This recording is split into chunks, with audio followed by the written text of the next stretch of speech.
എങ്ങനെയാണ് പറയേണ്ടതെന്ന് അറിയില്ല. പറഞ്ഞാൽ സ്ത്രീവിരുദ്ധ ചാപ്പ് കിട്ടുമെന്നും അറിയില്ല. കിട്ടിയാലും തരക്കേടില്ല. അമ്മയും ഒരു സ്ത്രീയാണ്. ആ കണ്ണുനീര് കേരളത്തിന്റെ വേദനയാകുന്നൊരു വല്ലാത്ത ദിവസം.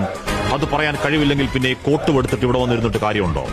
വീടിന്റെ ഉമ്മറ പകാലത്തിൽ അവസാന യാത്രയ്ക്ക് ഒരുങ്ങിക്കിടന്നവന്റെ ജന്മദിനം ഇന്നലെയായിരുന്നു. പ്രായം കേവലം 42 ഉള്ളൂ. ആ താടി കൂട്ടിക്കെട്ടി ചേതനയില്ലാത്ത മുഖത്തേക്ക് നോക്കി, മുത്തേ നിന്റെ മുഖമൊക്കെ മാറിപ്പോയല്ലോടാ മോനെ എന്ന് വേദനിക്കുന്ന ഒരു പെറ്റവയറിന്റെ വേദന കണ്ടു നിൽക്കാവതാണോ? ലോകത്തിലെ ഏറ്റവും വലിയ വേദനയുടെ പേര് അമ്മയുടെ പുത്രദുഃഖമെന്നാണ്.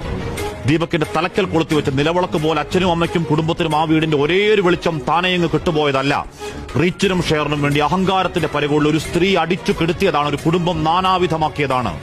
അങ്ങേയറ്റം വേദന ഉണ്ടാക്കുന്ന ഒരു ആത്മഹത്യയിലേക്ക് ചാടി വീണ് അവരുടെ രാഷ്ട്രീയവും മതവും ചികഞ്ഞ് 10 വോട്ടിനുള്ള സ്കോപ്പുണ്ടോ എന്ന് നോക്കുന്നവരുണ്ട്. ചെറുനക്കുന്ന ചെന്നായ്ക്കൾ അത്തരക്കാരെ വിട്ടേക്ക്.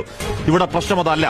അക്കാലം അത്രയും എല്ലാവരും നല്ലതു മാത്രം പറഞ്ഞൊരാൾ, രാവന്തിയോളം കഷ്ടപ്പെട്ട് അധ്വാനിച്ച് കുടുംബത്തിന് വേണ്ടി ജീവിച്ചൊരുത്തനെ സോഷ്യൽ മീഡിയ കമ്പോളത്തിന് വേണ്ടി സൈബർ ആൾക്കൂട്ടക്കൊലയിൽ തൂക്കിവിറ്റ് കഴിവേറ്റിയതാണ്.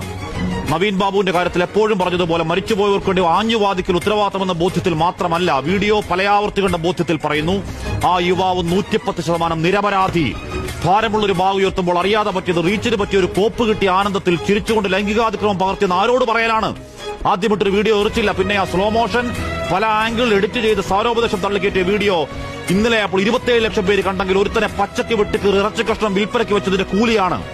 കഷായം ഗ്രീഷ്മയ്ക്കും കൂടത്തായി ജോലിക്കും വേണ്ടി വാദിച്ചവർ ഇവിടെയും ഒരു ഹാഷ്ടാഗ് അവൾക്കൊപ്പം ഉണ്ടാക്കി ഇറങ്ങുന്നുണ്ട്. സ്ത്രീപക്ഷ കാപട്യങ്ങളെ നാണമുണ്ടോ? കോൾ ഔട്ട് എന്നും പറഞ്ഞ് യഥാർത്ഥ പരാതികളെയും തൊലക്കലാണ് നിങ്ങളുടെ പണി.